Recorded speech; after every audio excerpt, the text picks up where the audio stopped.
cyane. Kuba umukristo bisobanura iki? Kuba umukristo ni ukubihamya. Ukabyemera ugashyiraho n'itangazo rivuga ngo ndi umukristo. Kuba umukristo no kwatura umwami Yesu Kristo nk'umukiza w'ubuzima bwawe. Ukavuga ngo Yesu ni umwami. Nta formule nyinshi. Kuvuga ngo Yesu ni umwami. Ahubwo mvugira ngo Yesu ni umwami. Yesu ni umwami. Amen. Urwego abakoronike. Kuko tuzi umuntu wabaye koronike n'idini ahinduka umupagani mubi kurusha utajyayo. For sure. Sinziri bunyumva. Yes.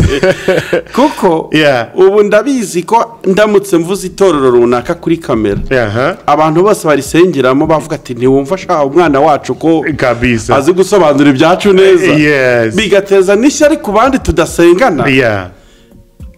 Rero ikintu cy'idini birambabaza muri generation ukuntu gifite imbaraga ku buryo kigira n'imbaraga ku muryango nyarwanda en general.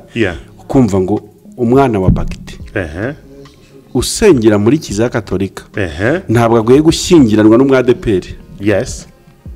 Ariko twaba turi gukira ivangura ry'amoko tukikubitiraho n'iry'amadini. Ibyo ni ubusa.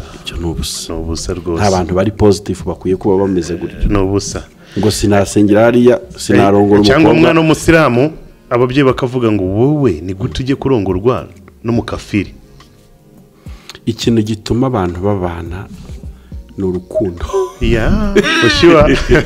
Nicyo cyambere gituma umukobwa n'umusore babana ni urukundo. For sure nta kindi. Utundi protokole twose ni udusubranche kabisa. Ni ukuri urukundo.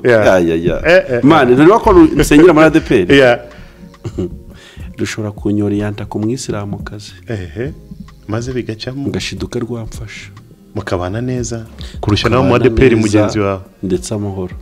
Urukundo rushobora gufata umwana wa shehe rukamukora muri Islam kazi wati ndashaka Bikem kwa pasteur ubu ati ntamubona nta buzima. Ikintu gikwiye gutuma abantu babana si idini kabisa. Urukundo si ubwoko siki n'urukundo. Nice. So aho dutangire mu butumwa ntitukajye tubakoronize n'amadini kabisa. Reka nkubwire ibintu bitatu idini ishobora kugukorera igihe wayimitse nk'ikigirwamana. Icyambere idini nakwica ntiguhambe. Bisobanura iki? Idini iraguheka ntigusimbize. Umupfu mu idini yibeshya ubugingo mu itorero. We nta bantu dukomeretsa. The reality bigomba kuvugwa. Ukuri kugomba kuvugwa. For sure. Amadini reka tutajya tuyafatisha nka yari message babyumvise. Ikintu ndimo kubona muri iyi minsi umugore wa Pastor Theogene afite igice cy'abantu bari inyuma ye baje bamuhururira bamubeshya ko baje kumutabara. Kabiri kandi bya bisambo bikoresha Bible bya bisambo none muri iyi minsi ni byinshi aswanya nawe byakugezeho. Ariko ayawe ko yarya abanza byabagora. Byakugora nukuri. Jese wazokambwira ngo ntago ngiye kuguhanurira wewe who are you? Je mvugana n'Imana yanjye every day. Nugatakaze time yawe. Niba umushumba Imana ishobora kumukoresha akabohora ubuzima bwawe akagusengera urwaye diabete ugakira please. Akagusengera wari warabuze urubyaro imyaka 10 ishize uri ngumba ukabohoka bigakunda Imana ikoresheje umuntu. Ugashyira amaboko mu mifuka gusa ugataha ukajya kuryama ukabona amahoro nawe uri igisambo. Kibi cyane. Nkeka ko bamwe mu bakristo batasobanukiwe umumaro wo kubiba mu bakozi b'Imana n'uwo gutanga. Harimwe abatumye abapasiteri bahinduka ibisambo. Kubera iki? Pasiteri araza bamugirira impuhwe kurusha izo yigirira. Baramukuvura baza bamwereka ko bagiye kumufasha ubuzima bugakomeza. Kumbi yagize icyamatwi ye yarakeneye kumva mu gihe nk'icyo ari munsi cyari kumva. Ikintu cyambabaje cyo nkumva none ngize shock mu mutwe. nukubona abantu bari bakwiye kuba turi kumwe na Bikem hano kuri studio za BIG podcast kugira ngo tuze kuganira ni byinshi birimo kuvugwa hano hanze. Bikem ariko akaba ari umuntu ukunze gusesengura cyangwa gushyira ku murongo ibyinshi birimo kuvugwa muri gospel industry yaba industry nini cyane hano mu Rwanda kubera impamvu nyinshi zitandukanye. Nago nazisubiramo zose ariko abakristo ni benshi mu Rwanda, abakristo ni benshi, abapastor ni benshi, ababesha ni benshi, abukuri nabo ni benshi. So ibi byose iyo byaje bikagongana gutya bituma natwe biduhereza content yo kuvuga tukamenya what is going on. So umutumirwa wanje reka muhikaze muri iki kiganiro cya BIG podcast and then tuza kuvugana byinshi bitandukanye uraza kubyumvira hano. Welcome to the show my brother. Thank you my big brother. How are you? I'm fine and you? Yeah, I'm fine too. Yeah. People says that in Rwanda we don't know English. Yeah. So we are Rwandan. We are Rwandan and we are speaking Why English. We did? It's a grace of God, I think. Yeah, for sure. Yeah. So how is everything? Everything is okay. I'm praising Lord. Okay. Yeah. Nice to meet you today. Nice to meet you too. Yeah. I'm very blessed. Yeah. To meet with you. Me too. I'm so glad to be with you today. Wow. Thank you so much. So, reka tugaruke mu Kinyarwanda kugira ngo tuganire neza. Returner no muto. Yeah. Tubikomeze mu Cyongereza abandi bahita bavuga ngo kubera iki mwe mu kudushyira ku ruhande. Abakoze subscribe bavaho. Yeah, ariko abanyarwanda basigara basharp cyane. Nk'iyi new generation mu Rwanda cyane usanga bazi indimi nyinshi zitandukanye. Yes. Kandi ni byiza. Ariko ikintu kimbabaza nuko ikinyarwanda bagenda bagikubita umugeri. Ntibikwiye. Nta rurimi rugomba kuruta urwacu. Kuburwa rwo excellent. I know. Ariko uzagerageze kuganira na new generation iri kuzamuka muri iki gihe bakajya kwiga muri aya mashuri twita ko ari meza. Nta kinyarwanda bazi. Ni gike ngewe ndafata urugero. Mfite nk'abana nigisha muziki. Bato cyane bafite imyaka 6 7. Ntangazwa no kubona bari kunsaba ngo twige mu Gifaransa mu Kinyarwanda ntibabishobora. You see? Kandi abana b'Abanyarwanda. Ejo bundi byaranangaje abo somewhere ndimo kumva ikiganiro cy'abakobwa runaka. N'Abanyarwanda bakuze bigiye mu Rwanda kuva nursery kugeza akakanya. Yego. Ariko nkatangara kumva barimo kuganira umwe akavuga ngo harya aka kantu bakavuga gute mu Kinyarwanda arimo kumubwira mu Cyongereza and I was like why? Ariko sinzi nimba ari ibintu byo kwishimira cyane. Birababaje. Nanje nk'umuntu wakuriye hanze mu mahanga. Yego. Byarambabaje cyane maze gukura nkamenya ubwenge. Gasanga kubera iki ntazi Ikinyarwanda cyinshi cyakindi kindani. Yego. Birababaza. Harya ababyeyi bawe bari Abanyarwanda? Yes. Ariko navukiye nakuriye hanze mu mahanga. Yego. N'imvugo yawe irabigaragaza. But I'm proud to be Rwandan. Nakuriye. So thank you. Okay, mu bintu turi buganire n'umutumirwa wanje hano muri BIG podcast murabizi hano na it's not nga interview cyane no kuganira tugashyira ibintu ni ikiganiro. Yes, tujye kandi ntore ziraganira kabisa. Ahangaha Bikem wemerewe kumbaza nanjye nemerewe kukubaza. Ariko njewe nkufite ibibazo byinshi biteguye. Yego. Mbega wateguye? Naguteguriye ibibazo. Niteguye kugusubiza ikintu cyose. Ahubwo Imana imfashe gutanga igisubizo. Gifasha abadukurikiye. Yes, wamenyekanye cyane mu gusesengura mu ibintu bya gospel. Tutarajya kubyinjiramo cyane inspiration yo gusesengura gospel yavuye he? Mfite umugisha ngendana umwe cyangwa myinshi. Umugisha wa mbere mfite no kwitwa umukristo. Wa kabiri no kwitwa umunyarwanda. Kuri njyewe ndi umunyarwanda ibanziriza ndi umukristo. Kuko ubukristo bufite aho bwansanze. kuba ndi umukristo wakuriye mu Rwanda ubona Christianisme di Rwanda nshobora kuyigiraho amakuru menshi for sure iyo industry si nk'umuntu wenda wakuze adasenga atazi ibibera mu rusengero kumwinjiza mu rusengero kujya kuvuga ibyaho n'ibihabera ku ruhimbi no mu bapasiteri umuntu byamurusha ariko nje mfite ibintu bimfavoriza kuvuga ku ibi bintu bya gospel nagize umugisha wo kuvukira mu rugo rwo kwa pasiteri papa yari umushumba w'itorero muri ADPR ariko yaratashye hashize igihe kitari kinini atashye Imana imuruhure yari umupasiteri watureze mu mwuka tureze mu mubiri kandi aho duhorere bukwiye tuba twifuza no gukomeza gusigasira izina rye kuko yari umuntu w'umugabo kumwitirirwa ntibintera isoni kuko yandeze neza iwacu ni Rusizi cyangwa se Cyangugu abantu batinya kuvuga iwabo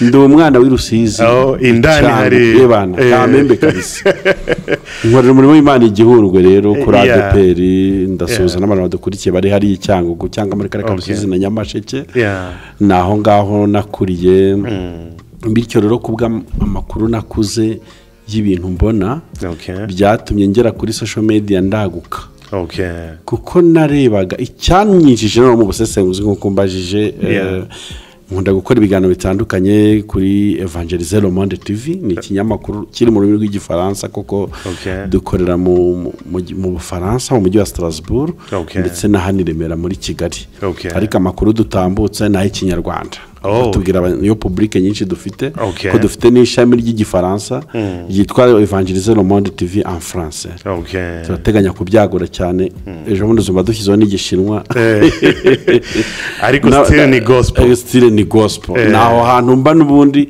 kandi sinya nshaka kuhava kuko haranyuze maze kwitegereza ibireba ibikorerwa ibivugirwa mu nsengero no ku maradiyo no ku mateleviziyo hari ibyo amaso yanjye yarebye byaje byiyitirira izina ry'Imana kandi Imana itabirimo amaso yanjye areba baje biyitirira izina ry'Imana kandi Bibiliya itaba qualifyinga nk'abakozi b'Imana bituma mpaguruka kuvuga mpaguruka mburira abantu kuko kurwana n'ibyo bintu no gusenga ngo bikurweho sinari gukora iryo kosa kuko ntibishoboka ntago bishoboka ahantu hateraniye abantu haba harimo abeza n'ababi for sure ntabwo dufite inshingano zo kurwanya ababi kuko ntitwabashobora kuko bagomba kubaho ahubwo dufite inshingano zo kumenyesha abeza ko n'ababi bahari nice cyane nuko naje niyo style najemo mpaguruka mburira abantu ati bene data kandi ibyo bintu nakoze sinjye wa mbere bitangije na Yesu yarabikoze Yesu yabwiye abigishwa be ari kureba abafarisayo bicaye ku ntebe ya Mose ati bantu b'Imana bari abantu mubona b'abafarisayo bicaye kuri ziriya ntebe nabahanga bararyoshye mu kuvuga ariko nyahaboneka please romarike murajye mwumva ibintu bavuga ariko nimugera ku bikorwa mukuru waze muhisha amaboko mujye mwumva ibyo bavuga kuko biraryoshye ni nabyiza nimurangiza mujye kubikora ariko bo kuko bavuga ibintu batakora mwirinde kwigana ibyo bakora kuko ibyo bakora bitandukanye n'ibyo bavuga niyo mpamvu yatumye njya mu busesenguzi nice cyane wabisobanuye neza cyane kuba umukristo bisobanura iki kuba umukristo ni ukubihamya ukabyemera ugashyiraho n'itangazo rivuga ngo ndi umukristo kuba umukristo ni ukwatura umwami Yesu Kristo nk'umukiza w'ubuzima bwawe ukavuga ngo Yesu ni umwami nta formule nyinshi kuvuga ngo Yesu ni umwami ahubwo mvugira ngo Yesu ni umwami Yesu ni umwami amen tayari wakijijwe let me tell you something nje nakuriye muri family isenga cyane yego papa wanje nanje yabaye nk'umupasiteri abamuzi ba noneho abana b'abatambyi bahuye wow ariko nagiye nkunda gushaka ubumenyi bwinshi muri Islamic muri Buddha mu bapagani n'abandi bose nagiye nshaka cyangwa nifuza kumenya byinshi muri uko kumenya byinshi hari akantu kamwe naje gusanga ari akantu kangombwa cyane it's not necessary cyangwa ntabwo ari ngombwa ko uba umukristo kugira ngo uzajye mu ijuru. Yego. Ntabwo ari ngombwa. Sinzi nimba twumvikana. Ntabwo ari ngombwa ko uba umukristo kugira ngo uzajye mu ijuru. Nicyo navugaho, ntabwo ari ngombwa kuba umukristo kugira ngo uzajye mu ijuru gusa. Wongereho gusa niho nakumva. Gusa. Cya kinyarwanda cyawe se turaza gukenera umusamuzi. Turaza kumvikana nta kibazo. Nishaka kuvuga mu cyongereza ku buryo mbyumva rwose nta kibazo cyangwa mu gifaransa cyangwa mu turavanga. Yego. So naje gusanga kuko impamvu y'ubukristo nyamukuru ishingiye ku bugingo buhoraho. Ku kujya mu ijuru, ariko tutaragira mu ijuru hari nicyo bidusaidiye hano gwisi. Ku buryo nabyo ubwabyo byatuma uba umukristo. Uramutse umenya ukuntu bigufasha muri societe. Birahagije naho ijuru ritabaho ko wahinduka umukristo, biraryoshye. Ni byiza kuba umukristo, ni nabyiza kuba umusilamu. Yego. Ni nabyiza kuba umubuda, ni nabyiza kuba umupagani ubishatse. Ndabyemera kuko kugeza ubu nta dini nzi ryigisha gukora icyaha na rimwe. Asante sana ako kandi. Buri muntu mu itorero ryawejejwe muri ryo. Na rimwe mu by'ukuri. Ikindi impamvu naje kubivumbura gutyo, Christianity cyangwa ubukristo bwazanywe n'abazungu cyane muri Afrika cyane. Islam yazanywe n'abarabu muri Afrika cyane. N'ibindi nta na kimwe twivumburiye. Yes. So naje kureba gutya gusuzuma inzira zose nsanga ubaye umusilamu ushobora kujya mu ijuru, ubaye umubuda ushobora kujya mu ijuru, ubaye kuko nta dini muri aya madini yose azajyana umuntu mu ijuru usibye ibikorwa. Yego. Yes. Yego. Wowe uyu munsi mu ijuru ntituzabikesha ubwoko bw'idini twarimo. Urumva uyu munsi nimba wari kuba wavukiye Saudi Arabia, ababyeyi bawe ni abarabu, bari kuvuka bari kukwigisha Korani, Islam, Muhammad n'Imana, kandi nukavuge ngo abo bantu ntabwo bazajya mu ijuru, nabo bazajyayo. Uraribahaye se? Ndaribahaye. No gutanarima. Ndanabifuriza kujyayo. Wow. Ndakumva. So yes, ntabwo turi bujye mu madini cyane. Yego. Ariko tugiye kureba what is going on. Yego. So amadini kuri njyewe ndumva ko atari ikintu cyangombwa cyane. Si ikintu kibi, ni cyiza. Si n'ikintu cyiza cyane. Ku buryo cyayobora ubuzima bw'umuntu ku rwego abakoronike. Kuko tuzi umuntu wabaye koronike n'idini ahinduka umupagani mubi kurusha utajyayo. For sure. Sinziri bunyumva. Yes. Kuko ubu ndabizi ko ndamutse mvuze itorero runaka kuri kamera, abantu bose barisengeramo bavuga ati ntiwumva sha umwana wacu ko azi gusobanura ibyacu neza. Bigateza n'ishyari ku bandi tudasengana. Rero ikintu cy'idini birambabaza muri generation ukuntu gifite imbaraga ku buryo kigira n'imbaraga ku muryango nyarwanda en general. Kumva ngo umwana wa bagiti usengera muri Kiliziya Gatolika ntabwo agoye gushyingiranwa n'umwadeperi. Yes. Ariko twaba turi gukira ivangura ry'amoko.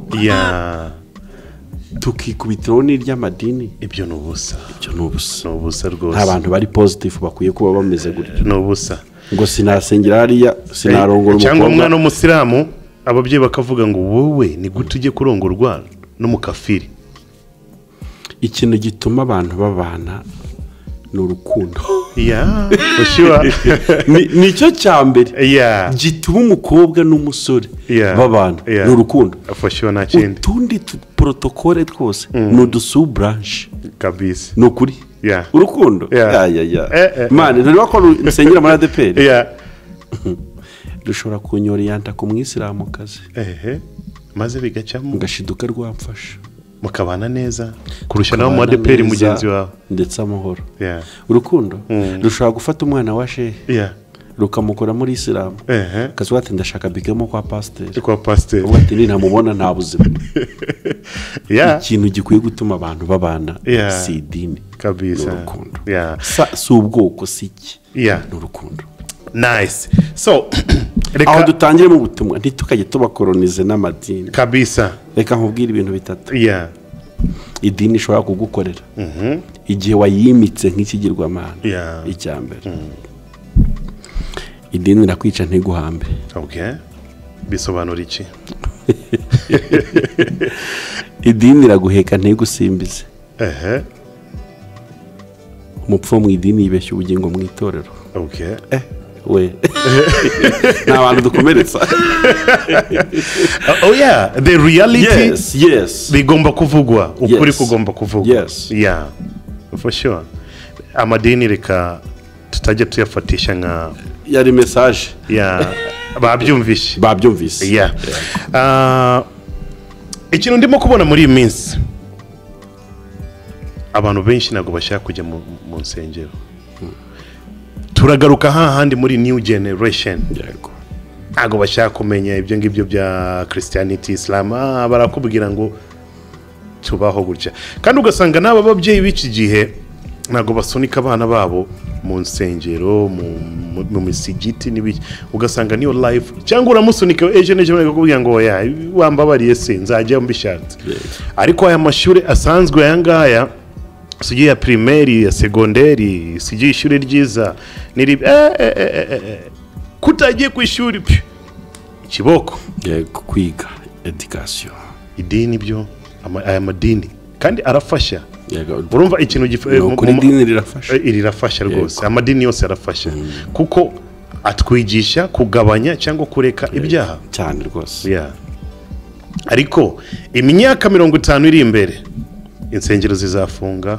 imisigiti izafunga cyangwa nimba izaba ifunguye gutya uzasanga urusengero runini nka rwa Gitwaza cyangwa iri Saint Michel yari mu mujyi harimo abantu 3-4 sinzi nimba uri kubibona ndi kubibona niki cyakorwa none ndi no kubyumva nk'umusesenguzi mwiza wa gospel niki cyakorwa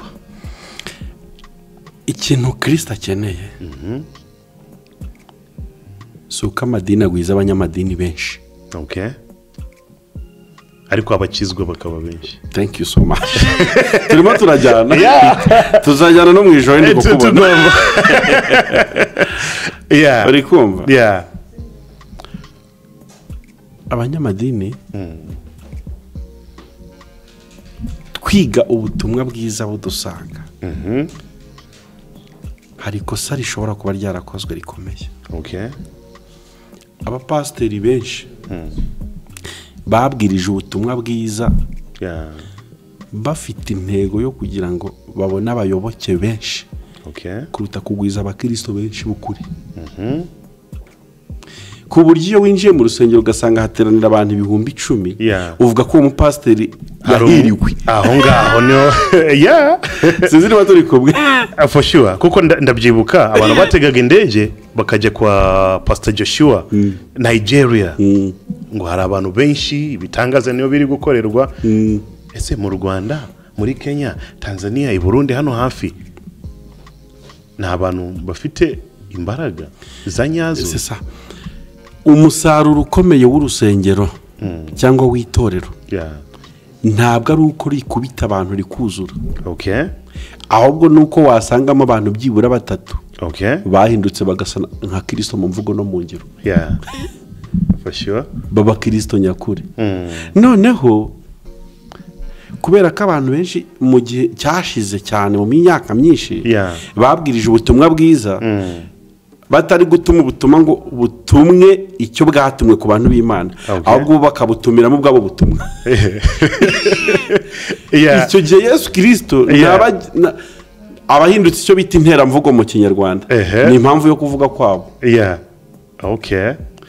Yesu arabashaka muri rusengero ni muze we kuvuga ko adushaka byamugora cyane kuko izina rye riri pure riri hasi ariko ntabyitirira uriya mugabo kuko yamamaye urabizi umuntu wese yurira ku mustari hari abantu bashaka kurira ku mazina akomeye niyitwaza Yesu agiye kubwiriza ubutumwa bwe mu izina rya Yesu utangiye kumva aritwaza Yesu agiye kubwiriza ubutumwa bwe ariko mu izina rya Yesu kuko hari n'abantu bazaga gusengera abarwayi kera bakavuga ngo turabirukana mu izina rya Yesu Pawulo avuga si Yesu wabo turabirukana twirukanye aba badayimoni mu izina rya Yesu Pawulo avuga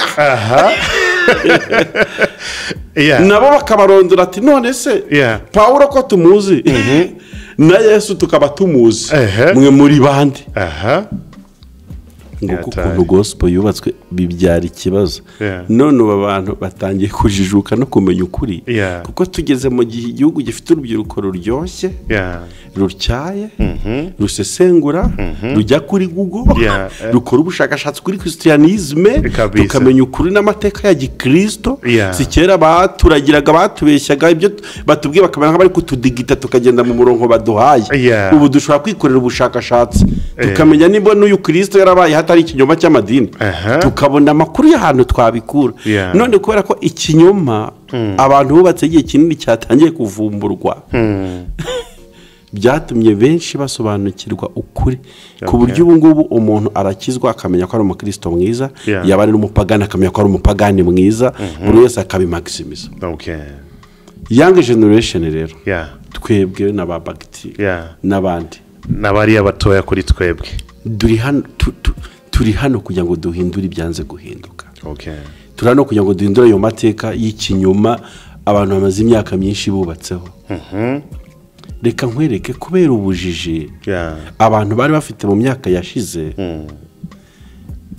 ntekereza ko ari nimwe mu mpamvu yatumye jenoside yakorewe abatutsi ishoboka kubera kwigisha abantu nibyo bakaza bakavuga ati bagiti ntabwo usa na Bikem mu bantu definitely ntabwo usa na Bikem rwose ati kandi umuntu mudasa angana n'umwanzi wawe kuraho ishyano ngo bariya bafite imirizo yego bariya urumva nibyo ngibyo ubumenyi kumenya iyo utazi urapfa urarimbuka uribagirana ubu ngubu kugira ngo umuntu aza nkomvenke ko bagiti tudasa kubera amazuru atandukanye byamugora sha biragora no rakambwira urwego yaba ariho rwose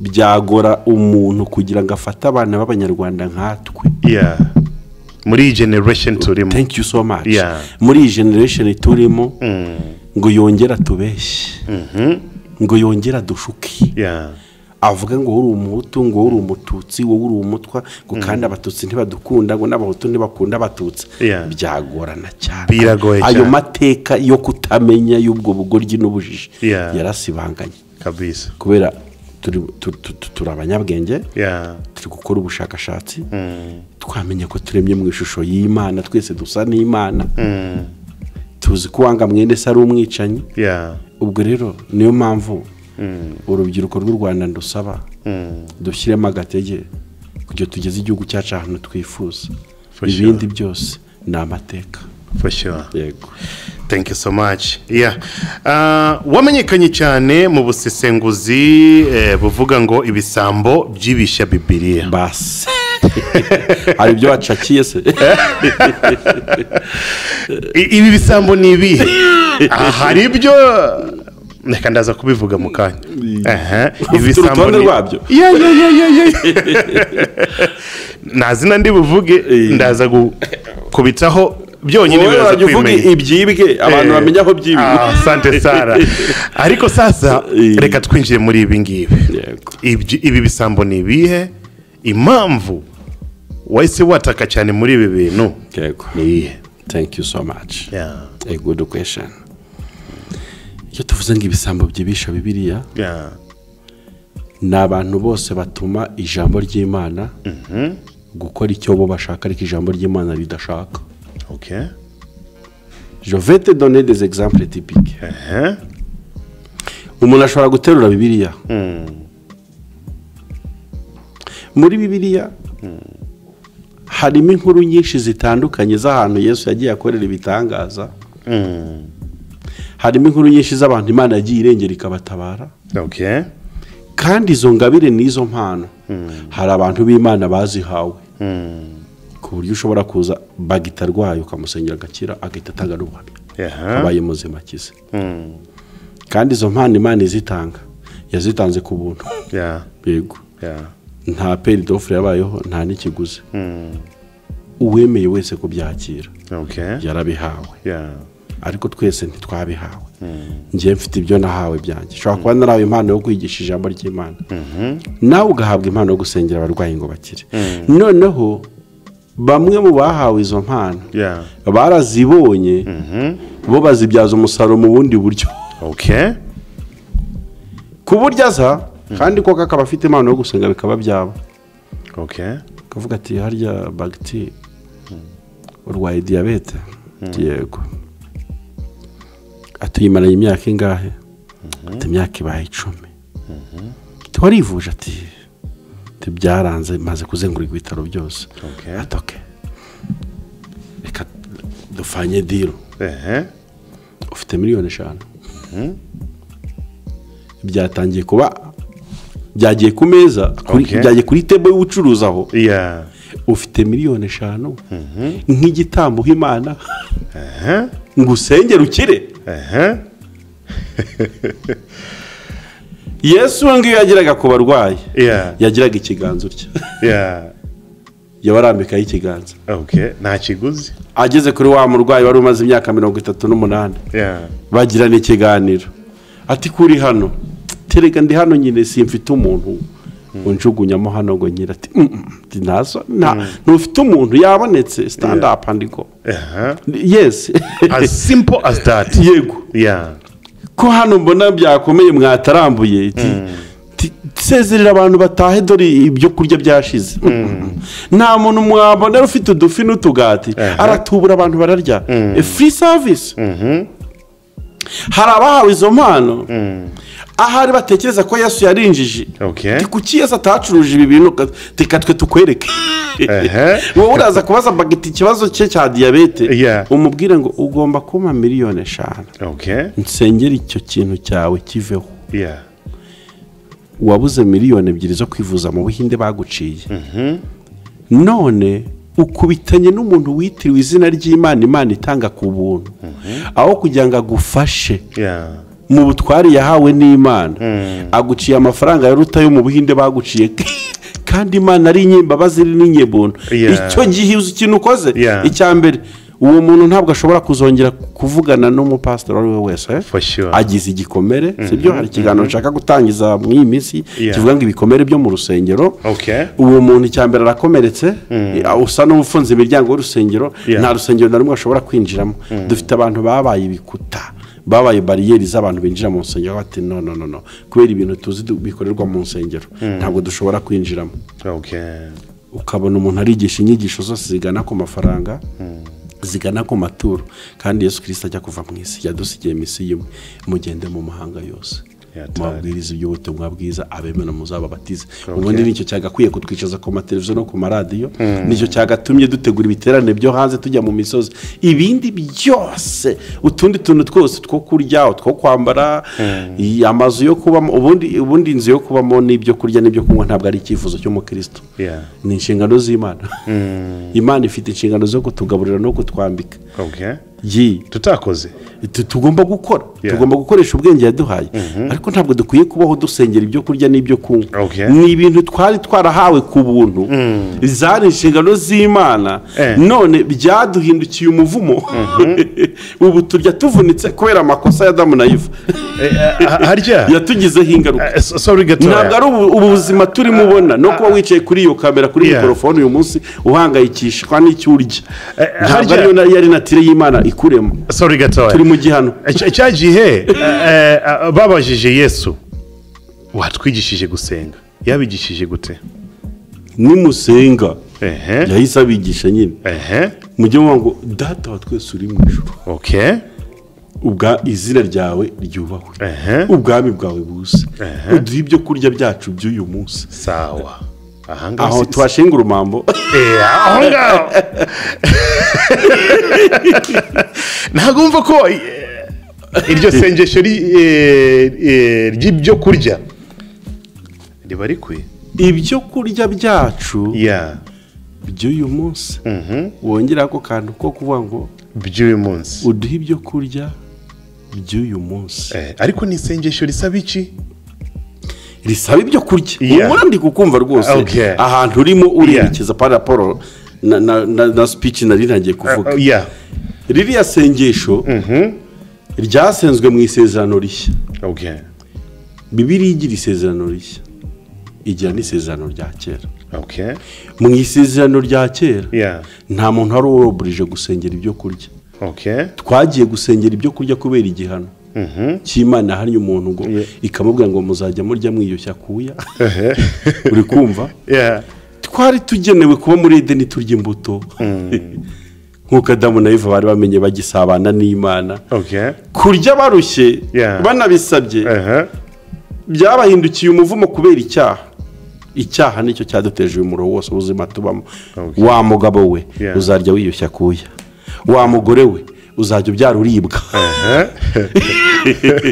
uzajya ubwara bikugoye uvunitse ariko ibintu byo kurya n'ibyo kunywa byari ibintu bireba data ntabwo byari inshingano zacu twebwe twari dusabwe kuba muri right way mu murongo w'ijambo ry'Imana uko ijambo ry'Imana ridusaba ariko icyaha kiraza kidutandukanye n'urukundo rw'Imana tuvumwa kurya dukoze abandi bavumwa kurya kubyara baribwa so kubisambo byibisha Bibiliya rero niho twari tukiri humura ndahibuka ni umuntu wese ufata Bibiliya akayituma ibye aho kuyituma icyo yatumwe ku bantu b'Imana ijambo ry'Imana ryatumwe ku bantu b'Imana kugira ngo rihindure abantu ribahindurire kuri Yesu Kristo ribahindurire ku gukiranuka none hari abantu barirobanuye bararifata bo barisheta ku isoko ribabera product iryoshye cyane kandi birabakorera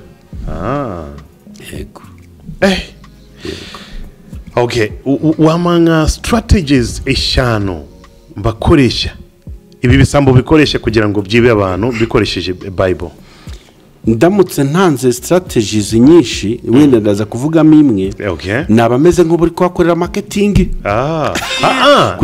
nukurabura babandi buri munsi bakubitwa reka nkoresha ikinyarwanda cy'ubungu bakubitwa injuga bagatanga ibyabo bakubitwa Bible bagatanga ibyabo reka tubarabure kwanza hari ikintu shimira Imana nyuma yaho ntangirije icyo kiganiro cy'ibisambo byibisha Bibiliya hari abantu benshi bahumutse bavuze ati tise buryo bya bintu nuko bikora bo bafashije ijambo ry'Imana barigira nk'urusimbi kora ikihabiki kora ikihabiki hari ibyanditswe bagenda bafata byinshi bigiye bitandukanye byo mu ijambo ry'Imana mu isezerano rya kera y'ukuntu abantu bari imbata z'amategeko Yesu Kristo ataraza ngo amena amaraso bakabyegeranya bakabihurutura aho ngaho ibintu byo mu isezerano rya kera byari bishingiye ku mategeko ya Mose bakabizana n'ubu ngubu muri iyi generation kandi twarabonye incungu Yesu yaratumeneye amaraso akavuga ati umwenda rukingirije rero batabutsemo kabiri wese yemerwa kwinjira hera dakomanze hari abantu rero basenga Imana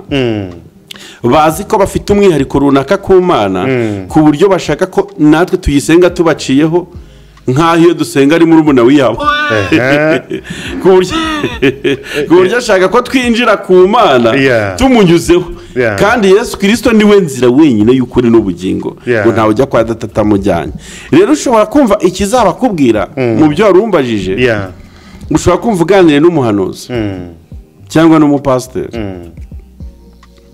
kakubwira toke mbwira ikibazo ufite ti pastor tumaze iminsi mfite ikibazo mu muryango wacu harimo kara akavuga ati pastor mfite karande yo kutabyara tibimaze imyaka ingahe tashize imyaka 5 okay tinoneho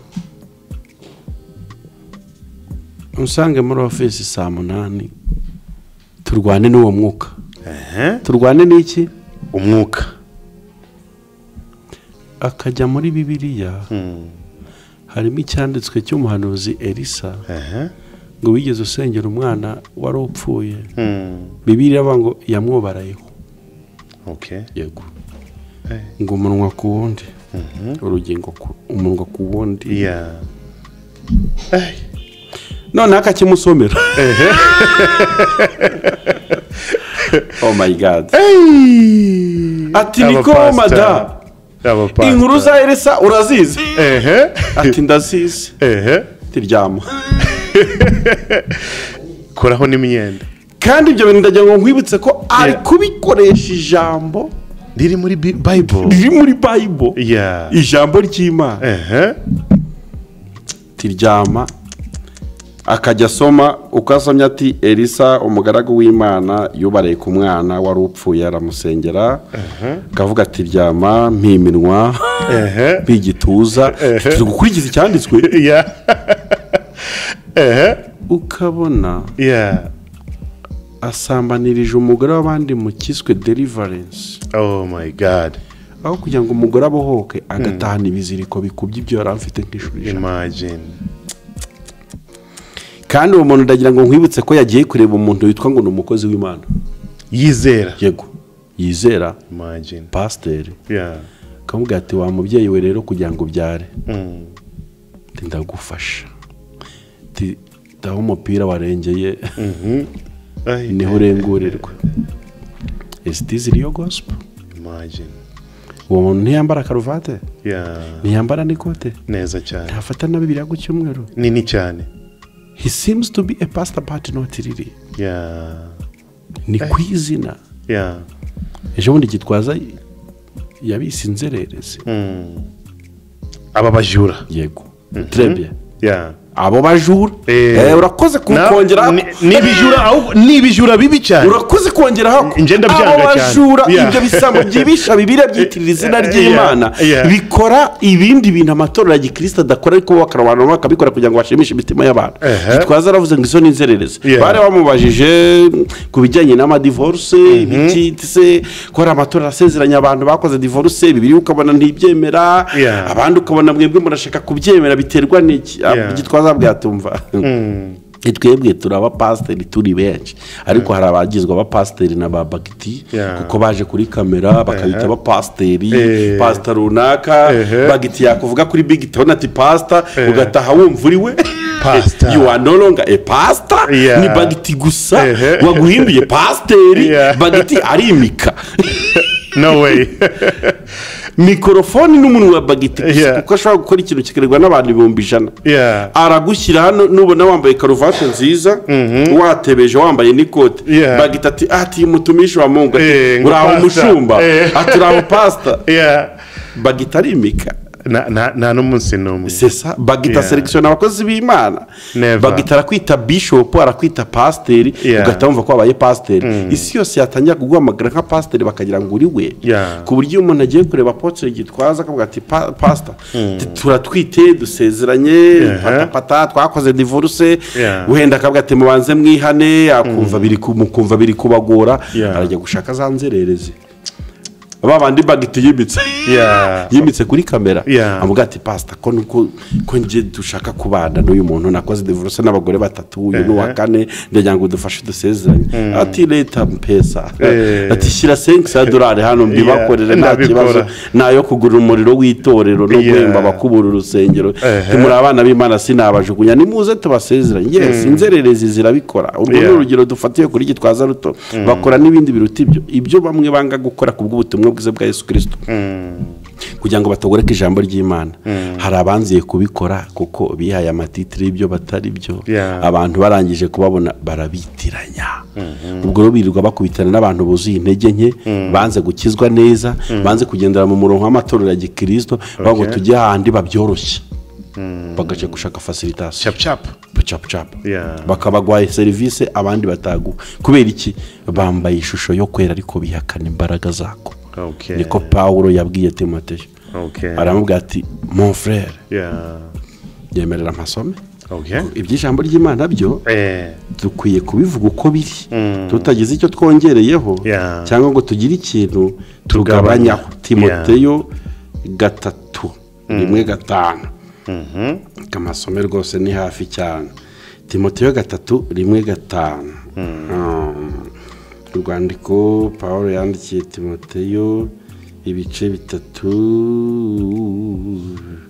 yaramubwiye kandi ibintu byose nawe nubigenzura muri analize yawe urabibona cap ubuhenebere buteye ubwoba bwo mu minsi y'imperuka yabwiye Timote yaramubwira ngo dear my friend ako ntikanditse n'icyo kongeyeho umenye yuko mu minsi y'imperuka hazaza ibihe birushya kuko abantu bazaba bikunda bakunda impiya birarira bibona batukana batumvira ababyeyi babo indashima batarabera badakundana n'ababo batuzura babeshyerana batirinda bagira urugomo badakunda ibyiza bagambana bigira ibyigenge bikakaza bakunda ibibanezeza aho gukunda Imana bafite ishusho yo kwera ariko bahakana imbaraga zako abameze batyo ngo batera umugongo akanya ibi bintu nsomye ntabwo ujye ubibona muri sosiyete kugambana kudakundana kubeshyirana gushyushya inkuru z'abaturanyi bawe ntabwo ujye ubibona ahubwo nibyo byuzuye bivuga ngo turi mu minsi y'iki yimeruka according to Paulo iminsi yo kwikunda iminsi yo kwikunda no kwirarira yavuze akantu gakomeye nshaka kugarukaho k'impamvu bayobera kuri bya bisambo byibisha Bibiliya hano yasoje avuga ngo bazaba bambaye ishusho yo kwera ariko bihakana imbaraga zako iki ni ikintu navugaho no mu ma episode 10 ariko reka nkireze mu munota nk'umwe n'igice kwambara ishusho yo kwera ariko wihakana imbaraga zako nukugenda ahantu ngakodesha maske ya bagiti yego nkabwira umuntu ngo nkorera maske nziza ya bagiti ku buryo umbona ahitabona bagiti ariko bangeza muri action ngakora ibiri difera na bagiti njyewe reka nkubwire ukuntu nkuzi njyewe umuntu nubaha mu itangazamakuru niyo mpamvu ndi proud kwicara nawe muri iki kiganiro njyewe nakuze bose nabaho nakuze nkubona kuko banze imyaka yanjye n'iyawe bitari kure cyane ariko ndeba ama televiziyo itangazamakuru uri umuntu nabonye nakubonyemo kuba umukozi mwiza muri kariyeri wari urimo yitangazamakuru nakubonyemo kugira umwete n'umurava no kutaryama no kudasinzira akazi katarakorwa kabisa n'ubu ngubu turi gukora iki kiganiro ku isaha ya 3 z'ijoro wanze kuryama kuko ushaka inkuru kuko ushaka ko dukora ikiganiro nakubonye nk'umuntu utagira ishyari kabisa nakubonye stiwe nominate donc hari karagiteri njya guhuza nawe ugira amahoro nta bintu byinshi uri kumva nanjye niko nimereye ikintu kitarimo amahoro niyo cyaba kirimo amafaranga ndeka amafaranga kugira ngo amahoro kabisa niko witereye uri umunyamahoro uri umunyamurava mu byukora uri umunyabwenge uzi ko expressing ibitekerezo byawe kumva biraryoshye ntugira ishyari abanyamakuru usanga bafitanye amashyari uyu nguyu nyaboneka yaranutse yanyibiye umutumirwa ndakubwira ryatare abantu barwana bakarwana no kubatumirwa ati banyibiye umutumirwa nzi ko umutima wa bageti utaraho ngaho so uri umuntu w'inyangamugayo thank you so much rero kugira ngo nigire nka bageti neza nsanzwe ndi ikirura kibi kiri negatifu ku byo mvuze byose ndambara ikintu cy'ikimaske hano se na bagiti umbonye ati ya bagiti bansuhuze mu izina rya bagiti ariko nzi ko imbere nkora ibitandukanye cyane n'ibyo navuze byiza kuri bagiti dufite abapasiteri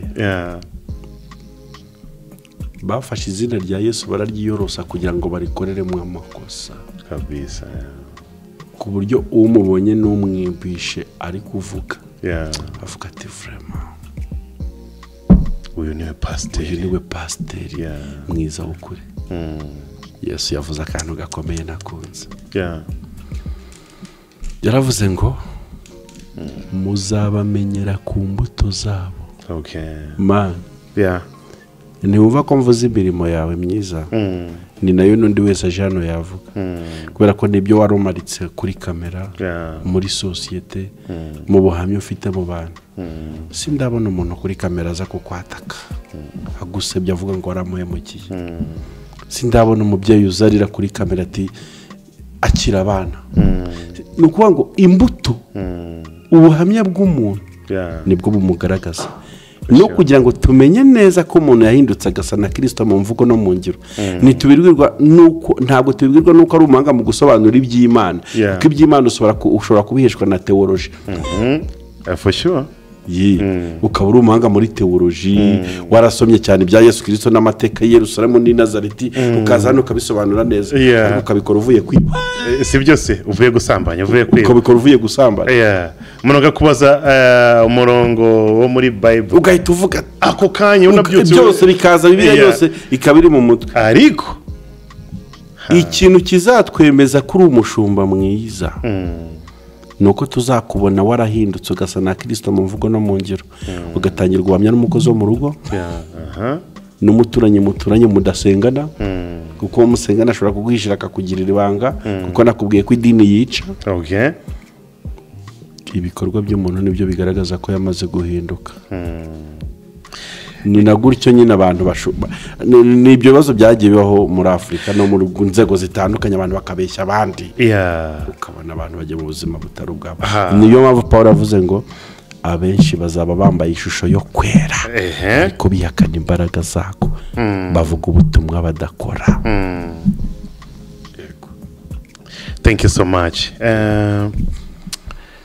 nakwinjije muri domain yawe ubu twinjiye mu nsengero turi gusakara tunasakambura none mu bya bisambo turi gukuraho amabati tugashyiraho amashyi bya bisambo yego nakwinjije mu bya bisambo by'ibisha Bibiliya ahangaha ushobora kumbwira amasaha 3 ane 5 cyangwa twakeshe ni atari tuzajya live umunsi umwe for sure tuzabikora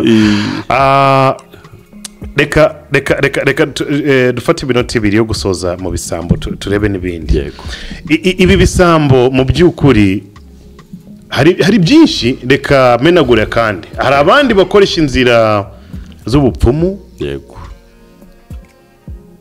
abandi bajya no mu kuzimu yego abandi bakoresha technology yego abandi basoma ubwonko bw'umuntu hari abantu babanga bize psychology kujya kuganiriza nk'ubuscologue ukajya ngari kwikoreshwa n'umwuka wera cyangwa n'imbaraga z'Imana ntari kwikoreshwa n'ubwenge hari abantu biga psychology ku rwego azaga kuvuga ngo bagiti ibyo bitekerezo byawe uri gutekereza ibibazo cyakubera iki atabihawe n'umwuka w'Imana bihawe n'ubwenge si byose noneho hari igihe byari byadutse cyane ibi bintu byo kuvuga ngo hari abapasiteri bajya kugura imbaraga muri Nigeria kagenda akagaruka ebana kubita ukuboko gutya abantu 100 bakagwa kora ibintu urumva ibitangaza by'ibihimbano by'ibitekinikano ibi byose babikora kugira ngo bakurure abantu yego tension babikora ku bw'ubutumwa bwiza kandi bagakoresha ijambo ry'Imana mu izina rya Yesu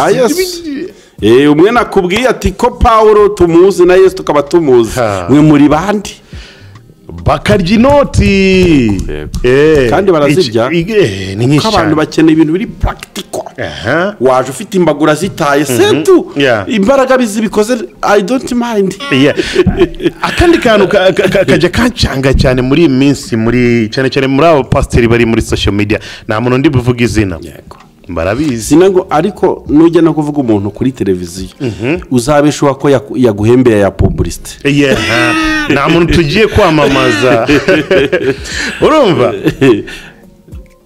arakubwira ariko akantu kituro ntago kajya kaburamo yego ngo tanga ituro ndagusengeye wewe kanaka ufite ibi why this man nta kuntu wasengera abantu for free ejo bundi bonyine bakibwiza kavuga ngo bana pastor ariko uvuza akantu keza ngiye gukora ndaza ahubwo mu iki kiganiro niho banza ari bwo bwa mbere ngiye kubivuga dufite ubundi bwoko bushyashya bw'ibisambo byibisha Bibiliya biri kuba ari novere bibi cyane n'ibisambo bibi cyane dore ubwoko bwabyo nshaka kuvuga ikintu bita gutanga ituro wenda sinjya no gusabira abantu amaturo no kuyabaka abantu baranyibasiye bari mu gice cya domaine pastorale nyamara gushyira hanze iriya topike y'ibisambo byibisha bibiliya batangira kugira ngo ndi kurwanya amaturo njye narwanya amaturo utariyo yantunze sinakubikunda umuntu kwa pastor uyu mwana wa pastor of course twebwe twize kubw'amaturo twanyweye amashereka y'amaturo twambaye kubw'amaturo nta wundi murimo data yakoraga uretse gukorera Imana itorero ryarangiza rikamushimira ko yitangiye umurimo w'Imana yagize gute yitangiye umurimo w'Imana ubundi umushumba aramutse yatse ituro si igikuba araryemerewe please kuryaka ariko ndi kuvuga umushumba umupasiteri uragira intama z'Imana wabyerejwe nk'aho ari cyo kintu afite ari gukora Pawulo yigeze abibwira iteraniro arababwira ngo niko bene da niba mbagaburira ubutumwa bwiza bwa Yesu Kristo kugira ngo muzabone ubugingo buhoraho nkabikora mbyitangiye kuva ku wa mbere kugeza ku wundi wa mbere ese mubona naba ngize icyifuzo kibi ndamutse mbasabye kumenyera nanjye iby'igifu ni sawa ati nta kibazo rwose cyaba kirimo amaturo si cyo kibazo ikibazo ni purpose inyigisho z'ikigihe zose zabaye amaturo ntabwo ubutumwa bwiza bwa Yesu Kristo bushingiye ku by'Imana idukorera ubwo bushingiye ku by'Imana idukoresha tukagaruka hahandi isengesho ntabwo rigomba kuba ari ry'ibiryo kuko aya maturo ni ibiryo barimo gusaba ibi ni ibintu Yesu yaduha aravuga ngo mubanze mushaka ubwami bw'Imana byo mu isi ibindi muzabyongererwa none twacuritse gospel dushaka ibyo yari kutwongerera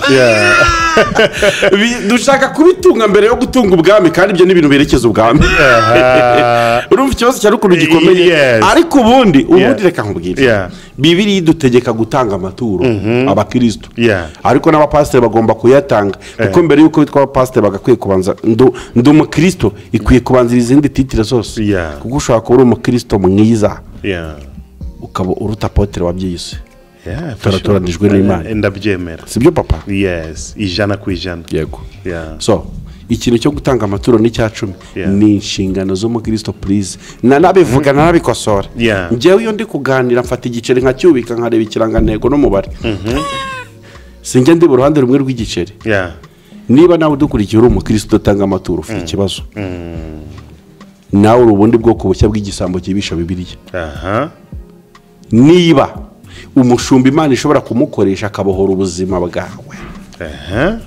akagusengera urwaye diabete ugakira please akagusengera wari warabuze urubyaro imyaka 10 ishize uri ngumba ukabohoka bigakunda Imana ikoresheje umuntu ugashyira amaboko mu mifuka gusa ugataha ukajya kuryama ukabona amahoro nawe uri igisambo kibi cyane nkeka ko bamwe mu bakristo batasobanukiwe umumaro wo kubiba mu bakozi b'Imana n'uwo gutanga harimo abatumye abapasiteri bahinduka ibisambo kubera iki pasiteri araza mu rusengero ku wa mbere please ku wa kabiri kugeza ku wundi wa mbere akaba ari kwakira abantu muri office nta kandi kazagira abana bakeneye kwiga bakeneye no kurya kandi ijambo rivuga ngo inzu y'Imana ntikabiremo ibyo kurya ndetse n'ibyo kunywa kandi ibyo nibyagenewe abatambyi ariko bitangiye umurimo nawo bawukora ari wo gusaba bakora batawubangikanya n'ibindi igihe rero uri umukristo pasiteri akagusengera agasengera ikibazo cyawe kikavaho warangiza ukamubwira gusa ngo Imana iguhe umugisha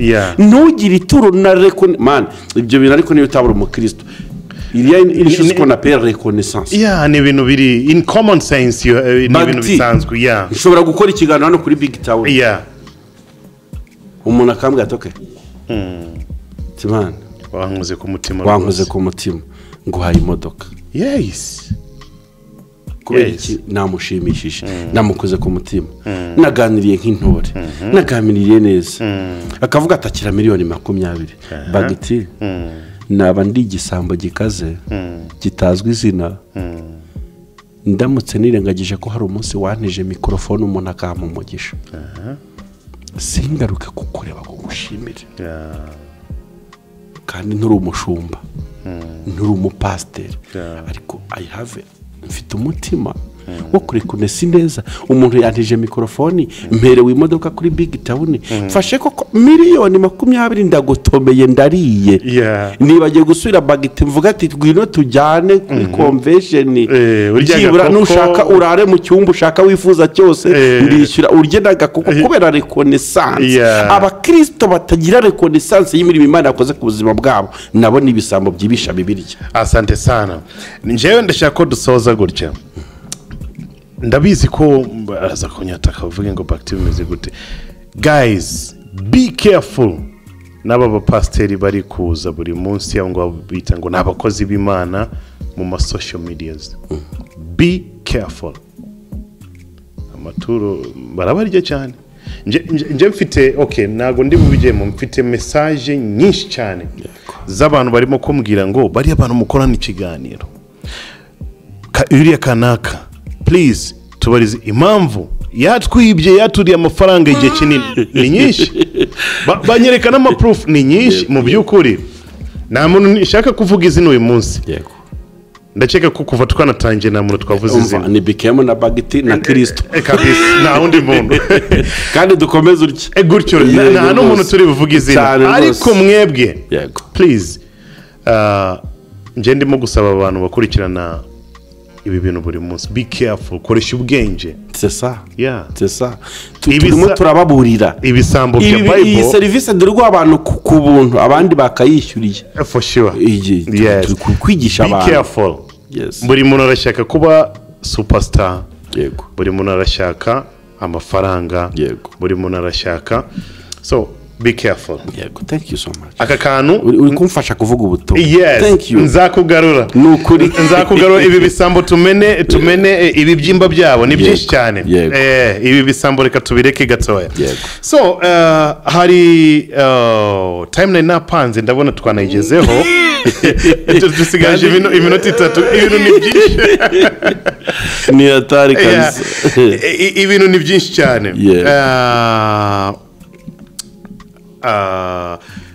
Reka hari ibintu birimo kuvugwa cyane muri iyi minsi ubu ngubu nibyo birimo gutrendinga cyane ngo wabyaranye na nyakwigendera apana Asia ni madamu thank you Asia ni madamu bifitanye isano nk'abana n'ibihuje so haje undi muntu uvuga ko yabyaranye na nyakwigendera ibi bintu abantu benshi barimo abandi barimo kubyanga kwanga kubyemera no kubikubita ishoti ngo ntabwo dushaka kubyumva abandi bakavuga ngo nibyo birashoboka nk'umusesenguzi wa gospel niki ubona hano niki wavuga. Thank you. Ndashima Imana ko naje mu iki kiganiro ntari umushinja cyaha.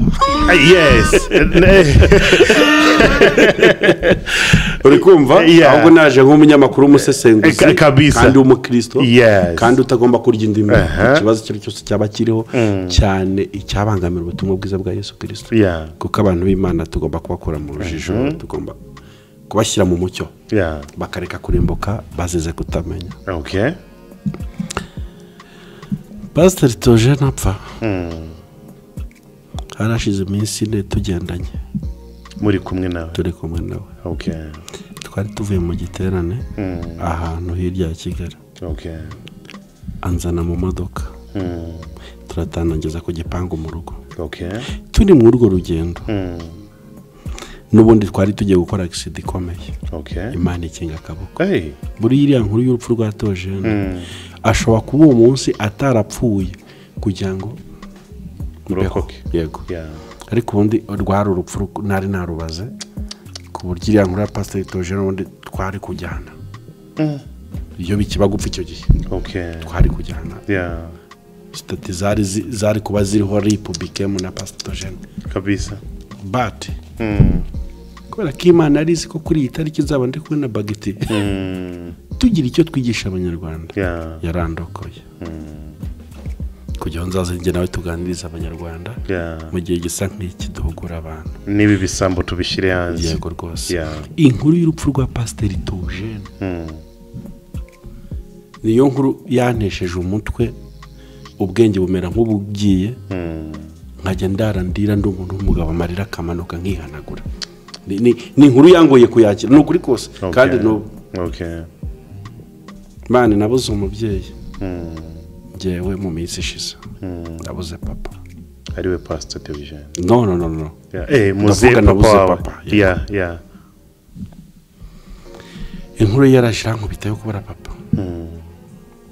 Ikomeye ya Pastor Theogene yikubiseho none nuvuga ubwenge buragiye mbera nk'umuntu wari ugiye kurwara trauma iyo ntisunga ijambo ry'Imana no kumva ufite ibyiringiro ko abapfuye bacu tuzababona inkuru y'ikimara kuvaho yo gupfa kwe nagize ikindi kintu cyambabaje ku buryo numvise ngize remoruka mu mutima amagambo yaherekeje inkuru y'urupfu rwe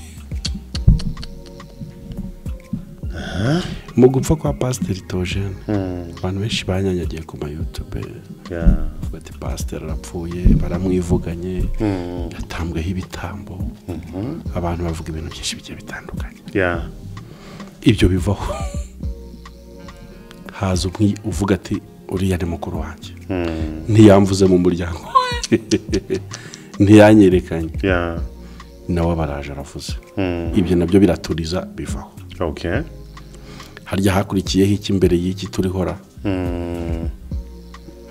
banze icyo turaricyo hari ikindi ngo madamu yagiye guterekera icyo nicyo icyo yego icyo ni ikibanziriza ikiriho ubu haza havugwa inkuru y'ukuntu madamu we yagiye guterekerera abazimu imagine kwirimbi akamubwira akantu bro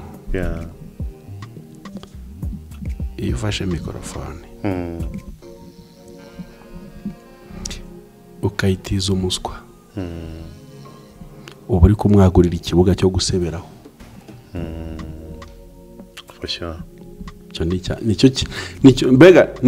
nicyo kintu umufashije gikomeye mu buzima ubu umubwiye ngo wasebaga mu rwego rw'isibo none reka n'umuntu utuye muri Amerika amenye ko waraye usebye mu rwego rw'isi none yego gutiza mikorofone umuswa ni uburyo bwo kumufasha no kumwagurira ikibuga cyo guseberaho kuko yasebaga biri lokale yaje mu kiganiro yambaye ipantaro yatobotse none kameramani ashatse ko atari ubona ibyo bintu wenyine gusa ashibye ko n'isi ibona ubwambure bw'uwo muntu ariko mbibutse ko uwo muntu ari uba wizanye kabiri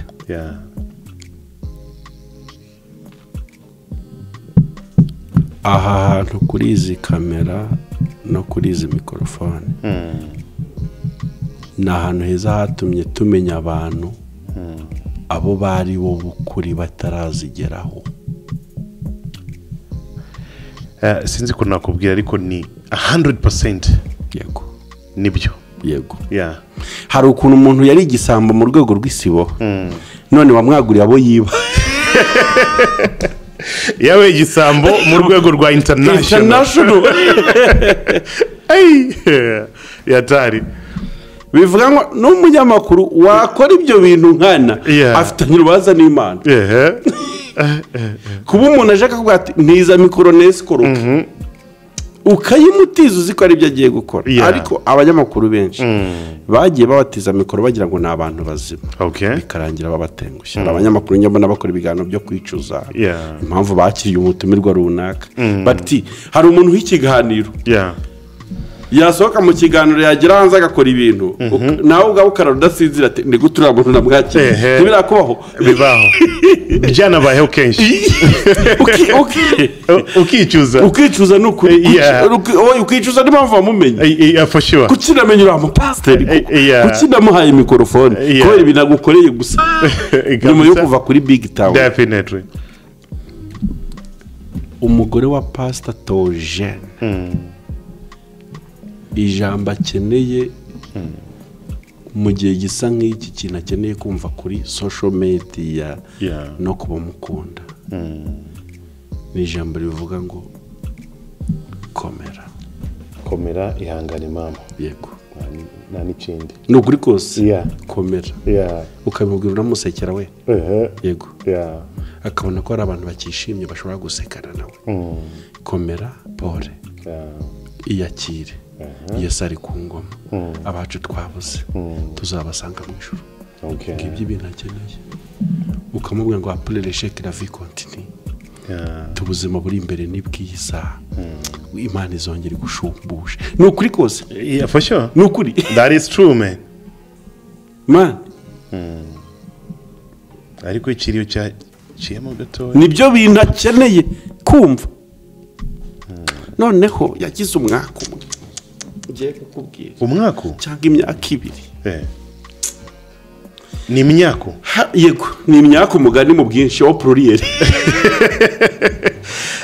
nubwo duseka birababaje for sure that is true yego umugore wa pastor Theogene afite igice cy'abantu bari inyuma ye baje bamuhururira bamubeshya ko baje kumutabara. Icyo ni igice cya mbere. Il y a la différence entre guhurura no gutabara. Kabiri. Afite igice cy'abantu baje bigira nka ba manager be. Bambara ishusho yo kumwereka urukundo. Bamugirira impuhwe kurusha izo yigirira. Baramukuvura. Baza bamwereka ko bagiye kumufasha ubuzima bugakomeza. Kumbi nabashaka gucuruza inkuru ye. Inkuru y'ibyago byituma bamwe barara bariye bituma batamuvaho bamwizirika bamwigundiraho babyita urukundo kumbi bari gucuruza inkuru y'akababaro ke. Bigize inshuti ze abakunzi baramwegera we umva se baza n'agatambaro kari hano we baza n'agatambaro we imbere ye mama yo poresha warababaye birumvikana ariko turara turiye hagataho. Oh my god dukwiye gukundana bitari uburyarya isi tubayemo. Yego crazy world. Icyo ni igice cya kabiri. Ndaje mbi develope gato turi gusoza igice cya gatatu. Yagize umwaka wo guhura n'abajyanama babi. Urwego mama pasiteri madamu azi yariho ntabwo si urwego rwo kwigira inama. Icyambere afite umutima ubabaye wuzuye ibisebe ndetse no kumubona mu bikorwa arimo mu gihe gisa nk'iki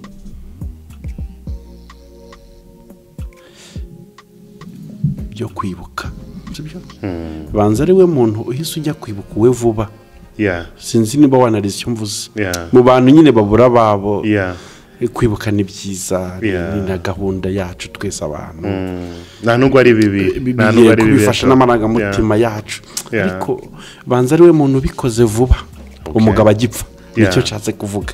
Nzi ko abantu hari ukuntu banyuzamo iminsi benshi bafata umwaka natwe twabuze papa twagiye nyuma y'umwaka yuko ataze mu minsi yashize twese nuko nguko abikoze vuba ku buryo abantu bashobora kwibeshya ko yakize igikomere kandi biri ahubwo n'ibimenyetso by'ihungabana bikomeye. Niyo mpamvu navuze ngo ashobora kuba afite igice cy'abajyanama babi. Okay. Sibyo? Yeah. Kujya kwibuka nonaha nyine hari ukuntu biri kumufasha wenda on se jamais no kujya gutangaza amaproje y'ibigiye gukurikira imishinga. Birakenewe ariko birihuse. Okay. Uko ndondora umutima wumeze sinzi nimba hisagera kwiyoriva yo gutekereza proje umugabo atakoze. Sinzi nimba uri kungurura bagiti cyane. Niyo mpamvu nahise ntuza gatoya kugira ngo nkurikirane. Ibyo arimo birakenewe ariko ndi kubona ko ari vuba nkabifata nka simboli ikomeye. Okay. Y'ikintu gishobora guturika mukabona umunsi umwe uriya mugore araturitse arabustinze mu mutima kubera ko ibyo yagakwiye kuba akora ameze nk'umuntu umaze imyaka 10 abuze umugabo. Nyatare. Arasa n'umuntu ukomeye kandi si yo reality ishobora kubira mu mutima we kuko tumusanze harara uyu munsi tukarondora uko arara n'icyo atekereza. Simpamya ko ikiza ku mwanya wa mbere ari ziriya proje. Ukuri tuvuga ukuri ba tunafashe uyu mubyeyi dutunge n'agato cyari ikibazo turi ko sosiyete ahubwo ngiye mu iki kiganiro namuhururiza bibaye ngombwa ko nikora no kumuvuga nabikora. Bamushakira aba psychologue bamuganiriza. Okay. Nukuri yibaganire nawe. Dore mpamvu akwiye kuganira nawe. Mpamvu ya mbere niyo nanarije. Iya kabiri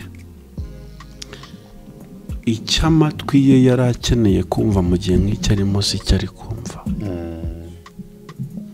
Man akwiye kubabwirwa komera uko nabivuze.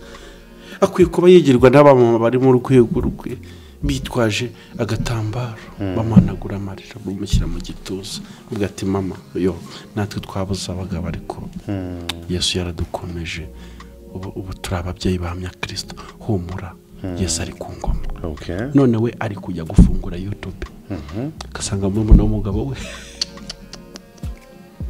ari kuvuga uburyo batabakiriye mu muryango.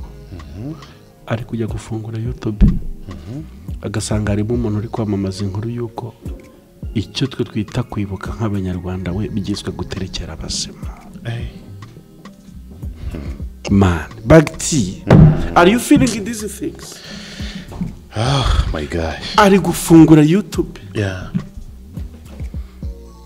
Agasanga hariyo umuntu ufite itangazo rivuga ngo ngaba abana nabyaranye na nyakwigendera umugabo wawe. Man, put it in your shoes. Bishire iwawe noneho. Niba uri umubyeyi nkurikiye. Niba uri umupapa. Niba uri umumama. Ubaye umeze nk'umugore wa Pastor Theogene. Koko wowe wakwemera kwiza inkuru zamamazwa? Wapi? Nta n'umwe wabyemera. Rero aho umupira warengeye ni urengorerwa. Dukwiye kugira ikintu tubikora nk'itangazamakuru. Yego. Kubona ikintu cyambabaje cyo nkumva noneho ngize shock mu mutwe ni ukubona abantu bari bakwiye gutanga ihumure ku mugore wa Pastor Theogene ari bo baje birukanka kuri YouTube kuzana bimuhungabanya bakaduha amakuru tutabatumye nk'abanyamakuru kandi ari twe dushinzwe amakuru bakazana amakuru mabi tutayabatumye bakayashyira ku meza nk'abanyamakuru tuyaganireho. N'ubu nibo batwiceje mu iki kiganiro bakinnye n'intekerezo zacu bazana inkuru isi itari ikeneye. Mu gifaransa baravuga ngo toute vérité n'est pas bonne à dire. Ni ukuri kandi aba ari ukuri. Ukuri kose si ngombwa kukuvuga kubera ibintu bitatu. Hari igihe umuntu agira igitekerezo cyiza kigasohora mu gihe kibi cyari cyiza igitekerezo. Kabiri hari igihe umuntu agira igitekerezo kibi kigasohora mu gihe cyiza. Igitekerezo cyiza gikubitanye n'igihe kitari cyacyo nta mumaro kigira. N'igitekerezo kibi gikubitanye n'igihe cyiza nacyo nta mumaro kigira kuko aba ari kibi. Igihe cyari cyo ariko igitekerezo kiri vague. Igitekerezo kigira umumaro ni igitekerezo cyiza with the right time of it. Gikubitanye n'igihe cyacyo cyiza. Dufite abantu benshi ku nkuru ya Pastor Theogene bari bafite ibitekerezo byiza kandi binumvikana ariko byaje mu gihe kitari cyabyo. Noneho kujya byubaka bibaye ibisenya. Yego. My brother, amasana ari napanze pole sana. Twakubise indi minota myinshi cyane ariko it's okay. Iyo ikintu cyabaye cyiza ni cyiza tugomba gufata time. Yego. Ndifuza ko uza kongera kugaruka. Ibibazo byose nari napanze twakoresheje bibiri byonyine niba atari tuzakora part 2. Tuzakora part 2. Nta kibazo rwose. So nacyo bitwaye muri BAG podcast. Ibyo twaganiriye hano ndakeka ko hari icyo wakuyemo wowe. Hari icyo wakuyemo. Nta kintu na kimwe ntago wataha utakuyemo akantu na kamwe. Ntago bishoboka. Nimba umvise kino kiganiro hari ikintu wakuyemo. Thank you so much for your time. And my brother Bikem, thank you so much. Asante. Nje tugiye gusoreza hano for today. Ariko next time ninguhamagara ngakubwiye ma bro uri he? Yego. Uzaje witabira vuba kuko ni byiza cyane kuba turimo gusangiza abantu ibyiza cyane. Kandi ibyiza iyo birimo kuvugwa injijizi zirakanguka. Yego. Okay, thank you so much. Iyi ni BAG podcast na Evangélisez le Monde TV. Yes. Iyi ni BAG podcast turi kumwe na Bikem, ngira ngo muramuzi mu social media henshi tandukanye agenda avuga ibintu bya gospel, asesengura gospel n'abari muri gospel. Ariko ikintu mukunde nago akunda ku pointing up izina ry'umuntu. Reka tuvuge ibivugwa ibindi muzabimenya nyuma. Naba abandi bya bisambo bikoresha Bible, bya bisambo none muri iminsi ni byinshi. Asiko yabona byakugezeho. Oya ariko ayawe ko yaryabanza byabagora. Oya byakugora nuko Jesse wazokambwira ngo ntago ngiye kuguhanurira wewe. Who are you? Je mvugana n'Imana yanjye every day. Nugatakaze time yawe. Bagita bakujeho. Kunsengera ndasenga nanje Imana ndayizi. Ndumwana wo kwa pastor nanje mbabari. Forgive me my brothers and sisters. Thank you so much. Ingini BAG podcast tete kumwe na Bikem. Byinshi twabiganiriye hano, reka dusoreze hano. Until next time, don't forget to subscribe.